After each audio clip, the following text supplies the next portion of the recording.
The radio crackled with static before the voice broke through, distant and strained. Overwatch, this is Neptune 7. We have multiple KIA ammunition running critical. Request immediate extraction over. The transmission cut to silence, leaving only the hum of electronic warfare systems aboard the USS Constellation somewhere in the Persian Gulf. In the Combat Information Center, a dozen faces stared at tactical displays showing red dots converging on a small green cluster. 8 Navy SEALs pinned down in hostile territory, their extraction window closing fast. What nobody knew yet was that the pilot who would change everything was already suiting up 3 decks below, her calloused hands checking flight instruments with mechanical precision. Lieutenant Commander Zara, Revenant Blackwood had been flying combat missions for 12 years, but tonight felt different. The mission briefing had been sparse, urgent. A reconnaissance operation gone wrong. High-value target compromised. SEALs trapped behind enemy lines with an entire mechanized battalion closing in. The mystery began 6 hours earlier, when satellite intelligence detected unusual troop movements near the Syrian border. What appeared to be a routine arms cache had transformed into something far more sinister, a staging ground for a coordinated assault that would reshape the balance of power in the region. The SEALs had walked into a trap, so sophisticated that even Pentagon analysts were still trying to understand how their intelligence had been so catastrophically wrong. Revenant pulled her helmet over her head, the familiar weight settling against her shoulders like an old friend. Her FA-18E Super Hornet waited on the flight deck, engines already spooling up in the Mediterranean darkness.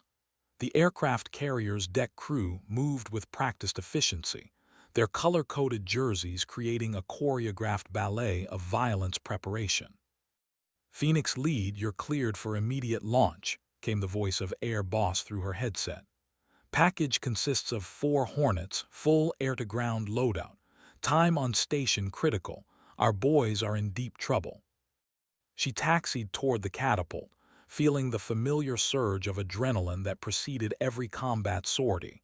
But something felt wrong about this mission from the beginning. The intelligence was too clean, the enemy positions too predictable. In her gut, she knew they were flying into something bigger than a simple extraction. The catapult officer raised his green wand, and Revenant pushed her throttles to military power. Steam billowed around her aircraft as the catapult fired, launching 29 tons of fighter jet from 0 to 160 miles per hour in 3 seconds. The carrier disappeared beneath her as she climbed into the star-filled night, her wingmen forming up in perfect tactical formation. What awaited them would test everything she had learned about air combat, but more importantly, it would reveal why they called her Revenant, and why that call sign had nothing to do with her flying skills. The first sign of trouble came 40 minutes later when their escort of F-22 Raptors suddenly went silent over the radio. Advanced stealth fighters don't just disappear from communication nets without reason. Revenant's radar warning receiver began painting threats from directions that shouldn't have contained enemy aircraft. The trap was springing, and she was flying directly into its center with 4 Hornets carrying enough ordnance to level a city block. "Phoenix Flight, we've got multiple bandits bearing 270, Angels 20. Looks like we've got company." Her wingman's voice crackled through the static. Through her night vision systems, she could see surface-to-air missile sites lighting up across the landscape like deadly Christmas trees. The SEALs weren't the only ones who had walked into an ambush. But Revenant had earned her call sign for a reason that went deeper than anyone in her squadron understood. Tonight, they would all learn why some pilots are remembered not for how they lived, but for how they refused to die. The tactical picture painted itself across her heads-up display in stark green lines and symbols. 8 friendly forces surrounded by an estimated 200 enemy combatants, with armor support rolling in from 3 directions. Standard doctrine called for immediate withdrawal when facing such overwhelming odds, but Standard doctrine hadn't accounted for Neptune 7's mission parameters. These SEALs were carrying intelligence that could prevent a regional war if they survived the next 2 hours. Revenant's radio crackled again. Phoenix lead, this is Neptune 7 actual. We've got T-80 tanks moving on our position. Estimate 4 minutes to contact. If you can't clear a path, we're going to need you to make this quick. The voice belonged to Senior Chief Marcus Webb, a legend among the SEAL community. If Webb was calling for close air support with tanks bearing down on his position, the situation had moved beyond critical into the realm of the impossible. She checked her weapons systems display. 4 AGM-65 Maverick missiles, 2 GBU-12 laser-guided bombs, and a full load of 20mm cannon ammunition. Standard loadout for precision strikes against hardened targets. But what she faced below was anything but standard. A fluid battlefield where the difference between success and catastrophe would be measured in seconds and inches. The irony wasn't lost on her that she'd spent the last 3 years fighting for acceptance in a community that still whispered about female pilots behind closed doors. Tonight, those whispers wouldn't matter. The only sound that would count was the roar of her engines and the impact of her ordnance on target. Neptune 7, Phoenix lead. I've got eyes on your position, painting targets now. Her targeting pod swiveled downward, the infrared camera revealing the heat signatures of enemy vehicles advancing through the darkness. The lead tank was already within small arms range of the SEAL position. In less than 60 seconds, this would transition from a rescue mission to a recovery operation. But as her crosshairs settled on the first target, Revenant's training kicked in with crystalline clarity. This was what she had prepared for through countless hours in simulators and live-fire exercises. The moment when everything else fell away except the geometry of death and the precision required to deliver it exactly where it needed to go. Her first Maverick missile streaked downward through the night sky, its infrared seeker head locked onto the thermal signature of the lead T-80 tank. The explosion bloomed orange against her night vision, followed immediately by secondary detonations as the tank's ammunition cooked off. But 3 more armored vehicles continued their advance, and her remaining missiles would have to count for everything. The radio erupted with multiple voices as the battlefield situation developed with lightning speed. Phoenix lead, good kill on the lead armor. We've got infantry dismounting from BTRs to your north. Can you shift fire? Webb's voice remained steady despite the chaos erupting around his position. Copy, Neptune 7. Engaging infantry positions now. Revenant rolled her Hornet into a steep dive, her cannon system locked onto the dismounted soldiers advancing through the rocky terrain. The 20mm shells walked across the target area like deadly rain, forcing the enemy infantry to seek cover behind their vehicles. But even as she suppressed the immediate threat, her tactical display was painting new contacts. More vehicles, more troops, more surface-to-air missile systems coming online. What had started as a rescue mission was evolving into something that would require every ounce of her skill, experience, and the kind of luck that kept pilots alive when the odds were stacked against them. The night was just beginning, and somewhere in the darkness below, 8 Navy SEALs were counting on her to rewrite the rules of aerial warfare. The second wave hit like a tsunami of steel and fire. Revenant's radar warning receiver screamed as multiple SAM sites achieved lock-on, their guidance beams painting her aircraft with invisible fingers of death. She banked hard left, dispensing chaff and flares while her wingmen spread out to avoid the incoming missiles. The first SA-15 surface-to-air missile streaked past her canopy close enough that she could see its exhaust trail through her peripheral vision. Phoenix 2 is hit. Phoenix 2 is hit. The transmission from her wingman sent ice through her veins. Lieutenant Jake Morrison's FA-18 was trailing smoke and losing altitude, his voice strained with the effort of maintaining control. I can't maintain altitude. Making emergency landing attempt on Highway 7. Through her heads-up display, Revenant watched Morrison's aircraft disappear below the ridgeline, followed by a brief orange glow that could mean either a successful crash landing or something far worse. Her flight was now down to 3 aircraft facing an increasingly sophisticated air defense network that seemed to anticipate their every move. Phoenix lead, Neptune 7. We've got more problems down here.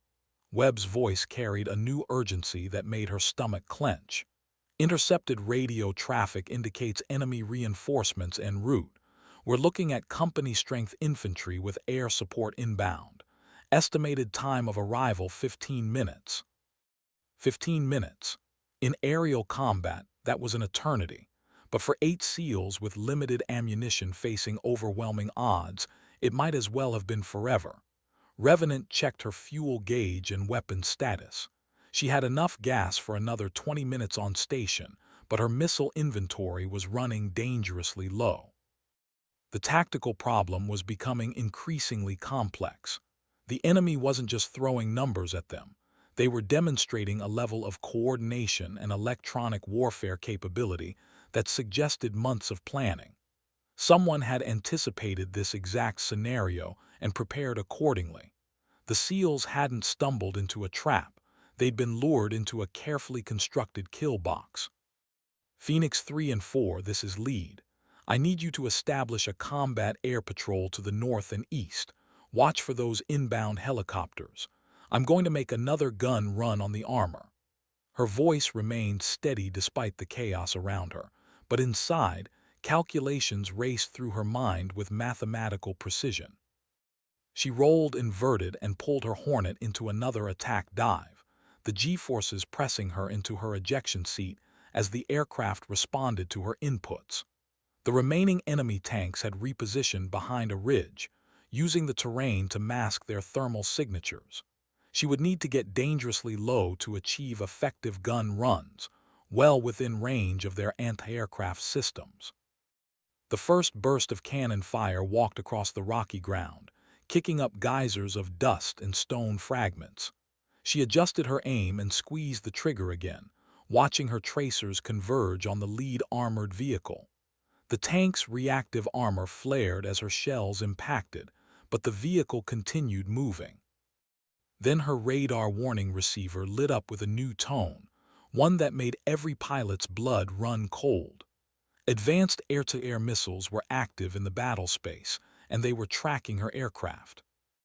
2 MiG-29 Fulcrums had entered the fight from the northeast, their pilots clearly experienced and aggressive.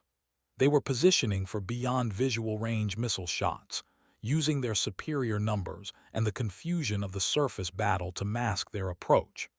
Revenant's situational awareness expanded to encompass multiple threat axes as the aerial battle became three-dimensional. Phoenix lead, bandits bearing 040, 20 miles and closing fast. They're going to bracket you, her remaining wingman warned. The tactical picture was deteriorating rapidly, but somewhere below, 8 American warriors were still counting on her to clear a path home. She made a decision that would either save them all or ensure they died together. Banking toward the incoming MiGs, Revenant prepared to engage in air-to-air combat while maintaining close air support for the SEALs below. It was a tactical impossibility that she was about to attempt through sheer force of will and flying skill. The night sky was about to become her arena, and everything she had ever learned about aerial combat would be tested in the next few minutes. The first MiG-29 pilot made his mistake by underestimating the woman behind the controls of Phoenix lead. His beyond visual range missile shot went wide as Revenant executed a defensive split-S maneuver that placed her aircraft in a position the enemy pilot hadn't anticipated. Instead of running from the fight, she had turned into it, accepting the risk to maintain her support of the ground forces below. Fox 2, she called over the radio as her AIM-9X Sidewinder missile tracked toward the lead fulcrum. The infrared seeker head locked onto the MiG's engine exhaust, and the missile streaked through the darkness with deadly purpose. The enemy pilot tried to evade with aggressive maneuvering, but the Sidewinder's advanced guidance system compensated for every defensive move. The explosion lit up the night sky as the MiG disintegrated in a ball of orange fire and twisted metal. But the second Fulcrum pilot was already maneuvering for a shot, his aircraft's radar painting Revenant's Hornet with targeting data. She would need to defeat this threat quickly and return to the ground battle, where Webb and his team were fighting for their lives with every passing second. Phoenix lead, Neptune 7. We've got helicopters inbound from the west. Looks like HIP transport birds with gunship escorts. You need to break contact and engage aerial targets.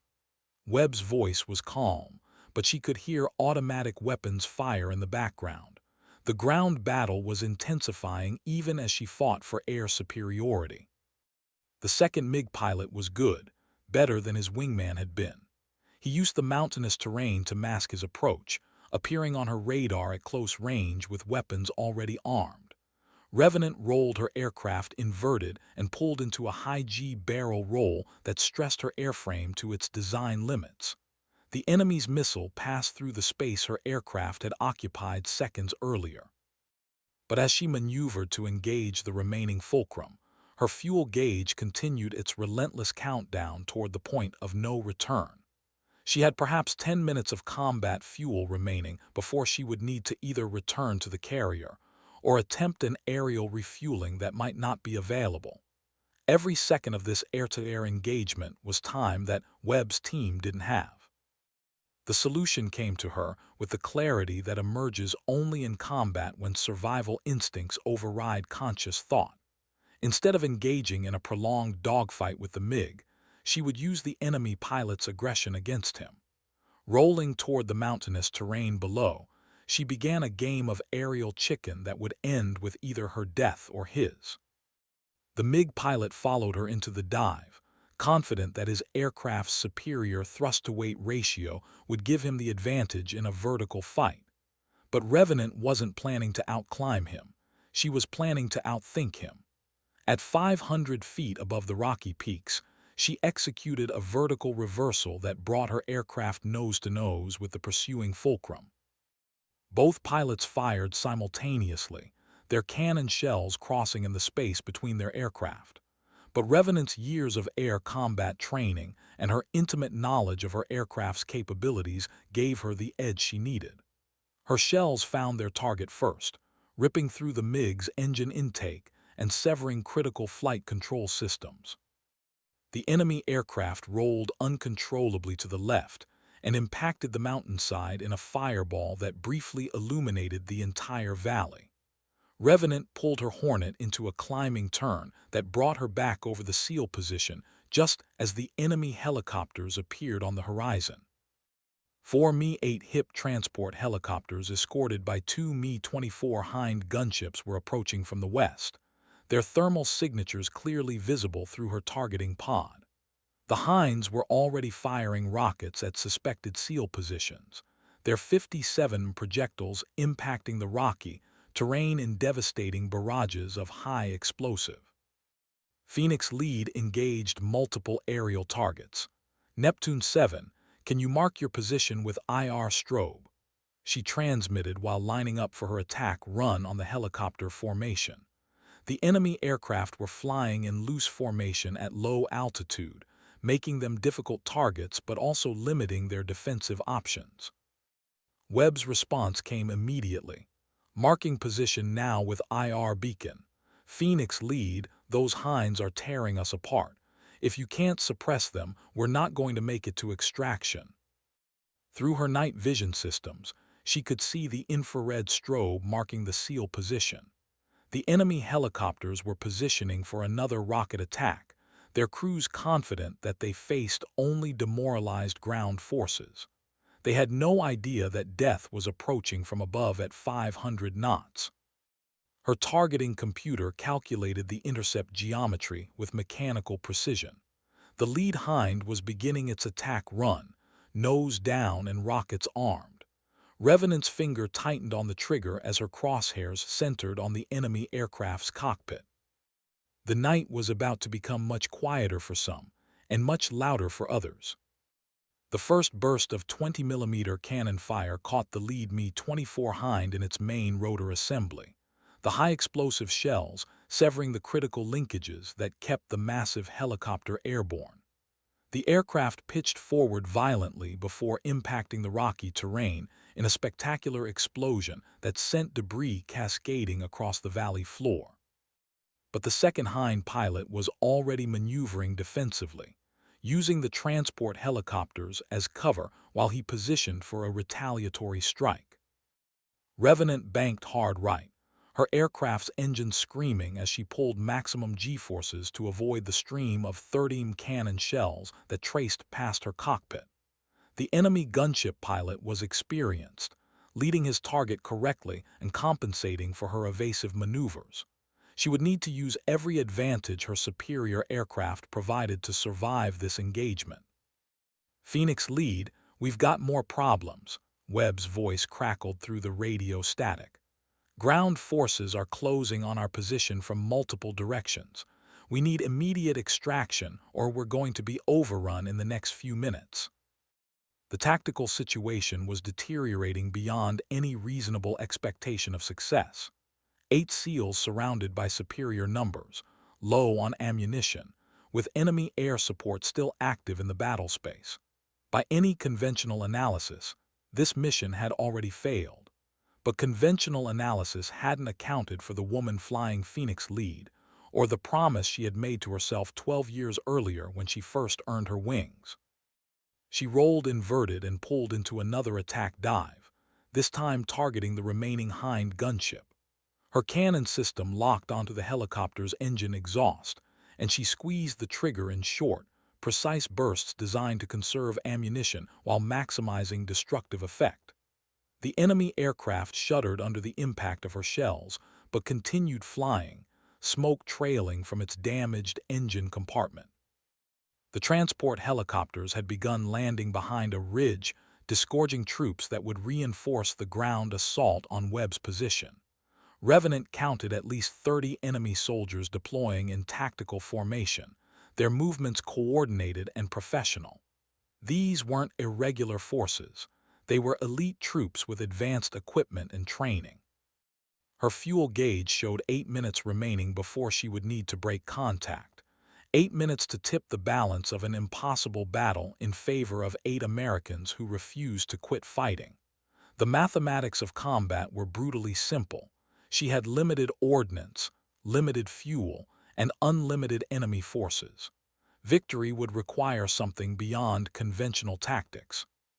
Neptune 7, Phoenix lead. I need you to designate priority targets with your laser designator. I'm going to make precision strikes, but I need exact coordinates to avoid hitting your position. Her voice remained steady despite the chaos around her, but her mind was racing through tactical options that became increasingly desperate. Webb's response was immediate. Phoenix lead, we're painting the command vehicle at grid 874219. It's a BTR-80 with extensive communications equipment. Take it out and you'll disrupt their coordination. Through her targeting pod, she could see the laser designation marking the enemy command vehicle. It was positioned behind cover that would require a nearly vertical attack approach, dangerous even under ideal circumstances, but potentially suicidal with enemy air defenses still active. But sometimes survival required accepting unacceptable risks. She pulled her Hornet into a 70-degree dive angle, her airspeed building toward structural limits as she lined up for the attack. The enemy command vehicle grew larger in her targeting display, its thermal signature clearly defined against the cool mountain air. At the last possible moment, she released her remaining GBU-12 laser-guided bomb and pulled out of the dive with G-forces that threatened to tear her aircraft apart. The explosion was enormous, far larger than a single 500-pound warhead should have produced. Secondary detonations rippled across the target area as ammunition and fuel stores detonated in chain reactions that lit up the entire valley. The enemy command structure had been obliterated, along with their coordination and tactical communications. But even as she climbed away from the target area, Revenant knew that this victory would be temporary. More enemy forces would arrive, her fuel was nearly exhausted, and the extraction window was closing rapidly. The next few minutes would determine whether 8 Navy SEALs lived or died, and whether her own aircraft would make it back to the carrier. Through her radio, she heard Webb's voice cutting through the electronic warfare jamming. "Phoenix Lead, that was a hell of a shot. Enemy forces are falling back, but we need immediate extraction. Can you provide cover for the rescue birds?" The answer to that question would define everything that came next. The rescue helicopters appeared on Revenant's radar as two low-flying contacts approaching from the southeast, a pair of MH-60S Seahawks operating at terrain-hugging altitude to avoid enemy surface-to-air missiles. But her fuel gauge showed less than 5 minutes of combat fuel remaining, barely enough to provide meaningful cover for the extraction. She would need to make every second count. Rescue 1, Phoenix Lead. I have visual on your approach. Be advised, enemy forces are regrouping after precision strike on command element. You'll have approximately 3 minutes on the ground before they reorganize resistance. Her voice carried the weight of 12 years of combat experience, but also something deeper, the knowledge that this mission would either validate everything she had sacrificed or prove that some barriers couldn't be broken through skill alone. The first Seahawk flared for landing in a small clearing 600 meters from Webb's position, its door gunners already engaging enemy forces that were attempting to intercept the rescue operation. Muzzle flashes lit up the mountainous terrain as the SEAL team began their fighting withdrawal toward the landing zone, carrying their wounded and maintaining suppressive fire against pursuing enemy troops. Revenant's radar warning receiver suddenly screamed a new warning. Surface-to-air missiles were tracking her aircraft from multiple directions.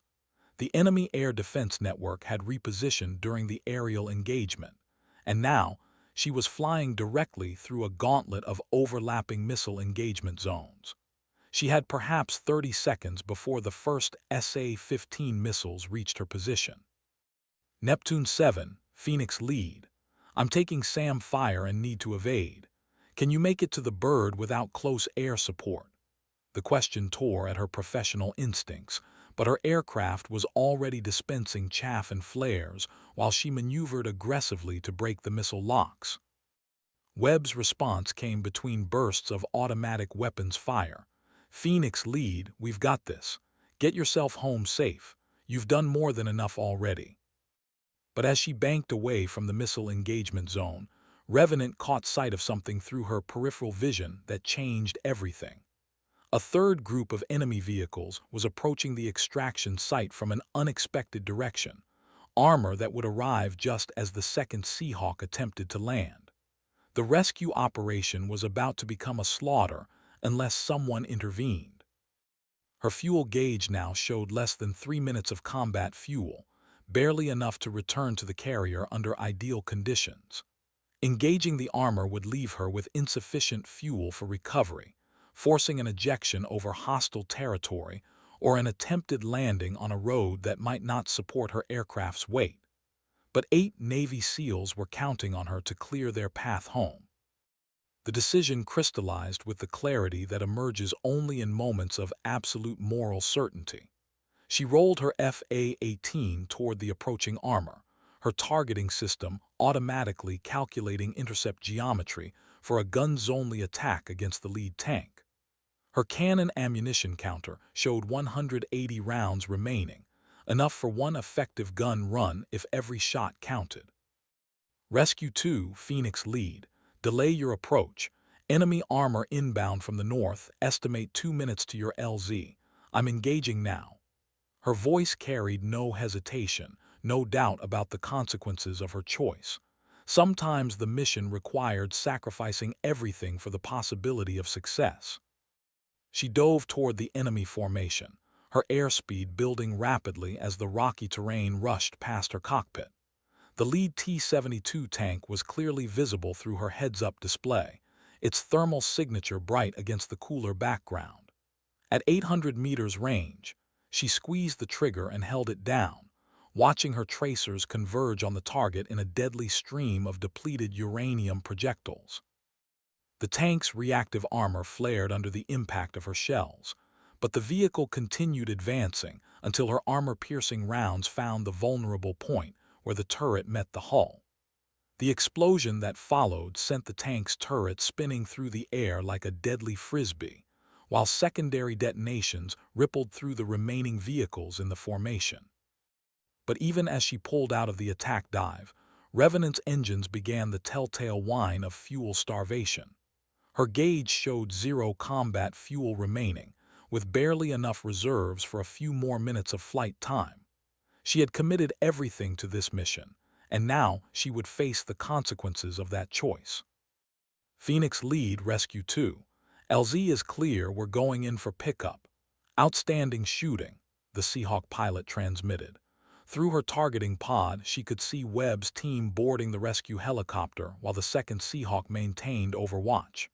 The extraction was succeeding, but her own situation was becoming increasingly desperate. Her radio crackled with a new voice, the air traffic controller aboard the USS Constellation. Phoenix Lead, your fuel state shows critical. We have a tanker standing by at your 12 o'clock, 15 miles. Can you make the rendezvous? The answer would determine whether she lived to see another sunrise, and whether this mission would be remembered as a triumph or a tragedy. The KC-135 Stratotanker appeared through her heads-up display like a Salvation mirage, its massive bulk reassuring against the star-filled darkness. But Revenant's fuel situation had deteriorated beyond the margins of safety. Her engines were already running on fumes, and the slightest miscalculation during aerial refueling would send her aircraft spiraling into the Mediterranean Sea. Texaco 7, Phoenix Lead. Emergency fuel, request immediate hookup. Her voice remained professionally calm, but her hands were already implementing the precise control inputs required for formation flying with a nearly empty fuel tank. The KC-135's boom operator would need to achieve connection on the first attempt. There wouldn't be energy for multiple approaches. Phoenix Lead, Texaco 7. We have you visual. Come up easy on the right side, I'll get you connected. The boom operator's voice carried decades of experience, but even veteran tanker crews knew that emergency refueling operations in combat zones pushed every system to its limits. She eased her Hornet into position behind the massive tanker, her aircraft responding sluggishly to control inputs as the fuel pumps began drawing vapor instead of liquid jet fuel. Through her canopy, she could see the boom operator maneuvering the refueling probe toward her aircraft's receptacle, the two pieces of equipment that meant the difference between survival and disaster. The connection was achieved with a metallic clank that reverberated through her airframe, followed immediately by the reassuring hum of fuel flowing into her tanks. But even as her gauge began climbing toward safe levels, her radio erupted with multiple transmissions that painted an increasingly complex tactical picture. Phoenix Lead, Neptune 7 aboard Rescue 1. All personnel extracted successfully, 0 KIA. Outstanding mission execution. Webb's voice carried a new respect that hadn't been present in their earlier transmissions. The SEALs had made it home, carrying intelligence that would prevent the regional war everyone had feared. But the mission's success revealed something deeper about the woman flying Phoenix Lead. Her call sign, Revenant, hadn't been earned through spectacular flying displays or academy achievements. It had been forged in the crucible of combat, where she had repeatedly returned from missions that should have been fatal, bringing home teammates who wouldn't have survived without her intervention. The refueling operation completed without incident, leaving her with sufficient fuel for recovery aboard the USS Constellation. As she settled into the long transit back to the carrier, Revenant had time to process the events of the past several hours. She had engaged multiple enemy aircraft, suppressed sophisticated air defenses, destroyed armored vehicles, and coordinated a successful extraction under impossible circumstances. But more importantly, she had proven something that went beyond individual achievement. In a profession where women still faced skepticism about their capability in combat roles, She had demonstrated that excellence transcended gender, that courage had no prerequisites beyond training and determination. Her radar warning receiver had fallen silent, and the Mediterranean stretched endlessly below her aircraft. Somewhere behind her, 8 Navy SEALs were flying home with intelligence that would reshape military operations across the region. The mission had succeeded not because of superior numbers or equipment, but because one pilot had refused to accept the limitations that others tried to impose. As the USS Constellation appeared on the horizon, its flight deck illuminated for night recovery operations, Revenant began her descent toward what she knew would be a different kind of reception than she had received in the past. Word of the mission's success would spread quickly through the carrier battle group, and with it, a new understanding of what she had accomplished. The radio crackled with approach control instructions, but beneath the routine communications was something unprecedented, a tone of respect that hadn't been present before tonight. She had earned something that couldn't be taught in flight school or mandated by regulation: the absolute confidence of warriors who had seen her work and knew they could depend on her when everything was at stake. The trap landing aboard the Constellation was routine by her standards, but the reception waiting for her on the flight deck suggested that nothing would be routine anymore. Ground crews surrounded her aircraft with an efficiency that bordered on reverence, and as she shut down her engines, she could see faces in the crowd that looked at her differently than they had 8 hours earlier. She climbed down from her cockpit and removed her helmet, her flight suit soaked with sweat from hours of high-G maneuvering and combat stress. But as she walked across the flight deck toward the island's superstructure, she carried herself with the quiet confidence of someone who had proven everything that needed proving. The night air carried the familiar sounds of carrier operations, aircraft engines, catapult steam, and the constant hum of electronics that kept the massive ship functioning. But overlaying those familiar sounds was something new: conversations that stopped when she passed, respectful nods from crew members who had previously treated her as just another pilot, and a general recognition that something significant had occurred. In the squadron-ready room, her debrief would be different from the routine after-action reports that followed most combat missions. This one would be studied, analyzed, and eventually incorporated into tactical doctrine that would influence air combat operations for years to come. But for now, she was simply a pilot who had brought everyone home. The intelligence package that Webb's team had recovered would prevent a war that could have engulfed the entire region. Advanced weapons systems, strategic plans, and communication protocols that revealed enemy capabilities far beyond what anyone had anticipated. The SEALs had walked into a trap, but they had emerged with information that more than justified the risks they had taken. As Revenant made her way toward the intelligence debrief, she reflected on the path that had brought her to this moment. 12 years of flying, countless training hours, and the gradual accumulation of experience that separated competent pilots from exceptional ones. But tonight had been about more than experience. It had been about the kind of moral courage that drove people to accept impossible missions and find ways to make them succeed. The debrief would last for hours, with intelligence analysts dissecting every aspect of the mission to extract lessons that could save lives in future operations. But the most important lesson wouldn't appear in any after-action report: the understanding that excellence in combat came not from meeting expectations, but from exceeding them when everything was at stake. Her squadron mates were waiting in the ready room, their expressions mixing exhaustion with the kind of professional admiration that couldn't be faked. These were men and women who had flown their own combat missions, who understood exactly what it meant to engage multiple enemy aircraft while providing close air support in a target-rich environment with limited fuel and ammunition. "Hell of a night's work, Revenant," said Commander Sarah Mitchell, the squadron commanding officer whose own combat record included 2 tours over Iraq and extensive operations in Afghanistan. Coming from Mitchell, the comment carried weight that went beyond routine congratulations. but it was the expression on the face of Lieutenant Morrison, the pilot who had been shot down during the initial engagement, that told Revenant everything she needed to know about how this mission would be remembered. Morrison had been recovered by search and rescue forces, suffering only minor injuries despite his aircraft's destruction. His survival, like the SEAL's successful extraction, had been made possible by her decision to continue the mission when conventional wisdom called for withdrawal. The intelligence debrief revealed the full scope of what Webb's team had accomplished. The facility they had infiltrated was a coordination center for a planned multinational offensive that would have destabilized the entire region.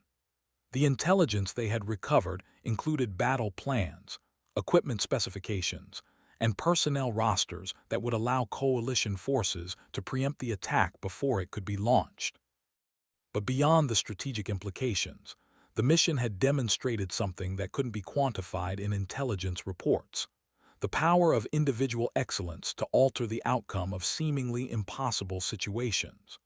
One pilot, flying one aircraft, had changed the tactical balance of an entire operation through superior skill, tactical awareness, and the kind of determination that transformed potential defeat into decisive victory. As the debrief continued into the early morning hours, Revenant found herself thinking about the moment when she had made the decision to engage the enemy armor despite her critical fuel state. The mathematics had been simple: 8 American lives versus her own survival.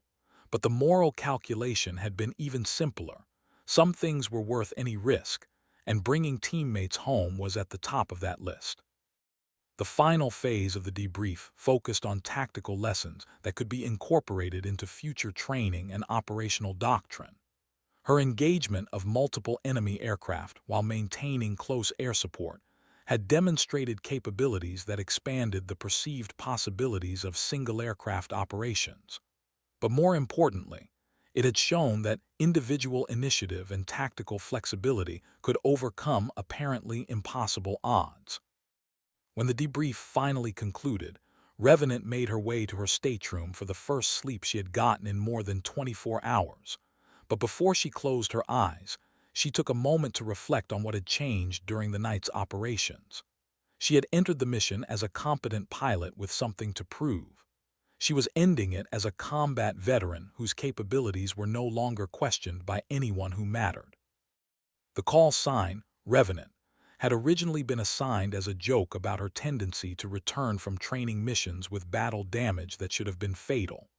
But tonight, it had taken on new meaning: the understanding that some pilots possessed an almost supernatural ability to survive impossible situations and bring others home with them. The joke had become a legend, and the legend had become a reputation that would follow her for the rest of her career. As she drifted off to sleep, Revenant could hear the sounds of flight operations continuing above her head. The carrier never slept, and neither did the complex web of operations that protected American interests around the globe. But tonight, those operations would continue with the knowledge that impossible missions were still possible when the right person was flying the aircraft. The morning brought a new understanding throughout the carrier battle group. Word of the previous night's mission had spread through the informal networks that connected every aspect of naval operations, carrying with it a recognition that something exceptional had occurred. Pilots who had previously viewed Revenant as competent but